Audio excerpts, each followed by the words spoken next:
the one, the only Benzion.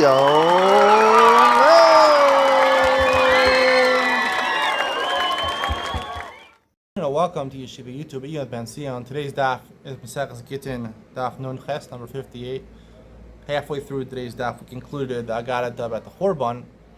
I want to give one last share about the Chorban. The last incident that it talks about, which ultimately the Gemara says this incident was the reason that the Gzar Din, the decree of the destruction of the Beis Hamikdash, was sealed. It's a famous story. Basically, it's a story of an apprentice who desired the wife of his master, and he tricked him. Did a couple different things to trick him. Had the master send him his wife, committed adultery with his wife, and then made up an account that his wife was raped. He convinced the master to divorce his wife and borrow the money to pay her ksuva. And then he went ahead and married her, the apprentice, because he wanted her. And then the master didn't have money to pay back, so he said, "You be an eved for me, a butler for me." And he was serving them drinks, and his tears fell into the cups. And also Shah, the Gemara says, "Nischasim Gzardin," 2 lines from the bottom, "Nischasim Gzardin." That was the sealing of the decree. V'amri law, some say, "Al shtei psilos b'ner echad." Now it's an interesting amri law, right? Which is worse? Shtei psilos b'ner echad refers to the adultery, right? 2 men's psilos, psila reference to the aver of the man, entered one woman. She was together with 2 different men, and she was together with this apprentice when she was still married to the first man, which is adultery. So it's kind of 2 different opinions. Amri law is 2 different opinions, meaning the second opinion does not hold the first opinion. Which one is worse? Which one? They're both. Which one is worse? One is worse. The other one is worse. It's not clear.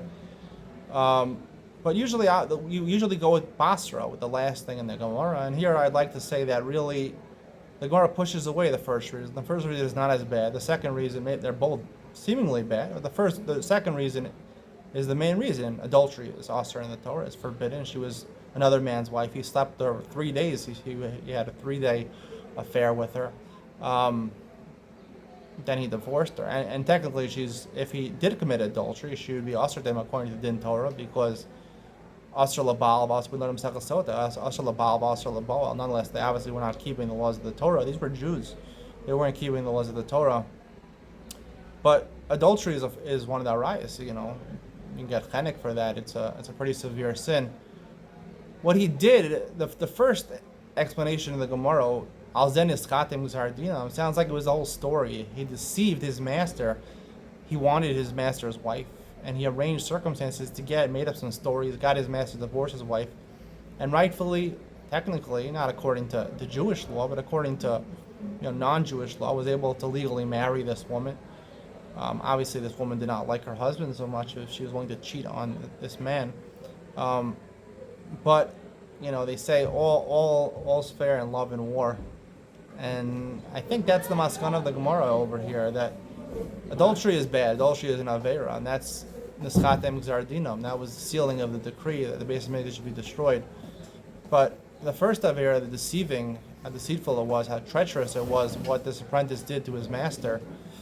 Maybe, according to the second answer, the Gemara is saying that it's okay, that it's really not such a big problem, and it's true, and it's a book, all's fair in love and war, and Judaism also believes all's fair in love and war, as long as you don't violate halacha. Now, he did violate halacha, and that's really the second answer to the Gemara, that he violated halacha.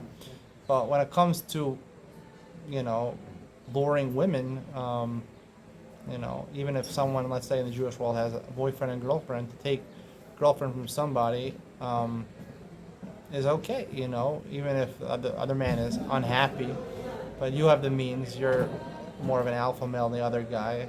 You want all's fair in love and war, as long as you don't break the halacha. If you don't break the halacha, that's the way I spoke about this in the previous 2 shiurim, that we always have to think on intellectual level. The Torah is based on intellectual level. The laws of the Torah.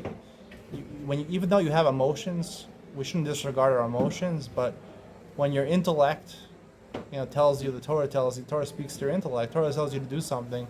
And your emotions, a lot of people have very strong emotions, tell you, don't listen to the Torah, don't listen to the halacha. We always go with the halacha. You always go with the Torah, even though it's hard for us to understand sometimes, even though our emotions are telling us the opposite. Nonetheless, you have to go with your intellect. You go and you disregard your emotions. You have to be almost, you know. I talked about. I said a nice. It was by Shavuos. I said this about Shavuos.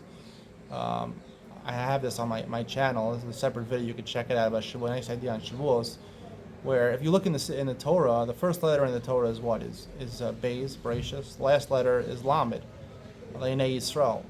Now, most people are cognizant when they say Beis Lamed, they say backwards it spells Lev, right?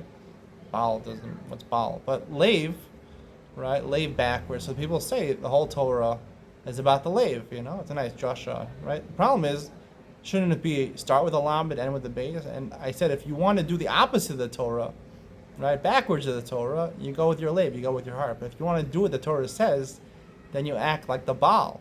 Who's the Baal? Benzion Lang. That's my initials, Benzion Lang. You do what I do. You use your intellect. You exercise your free will.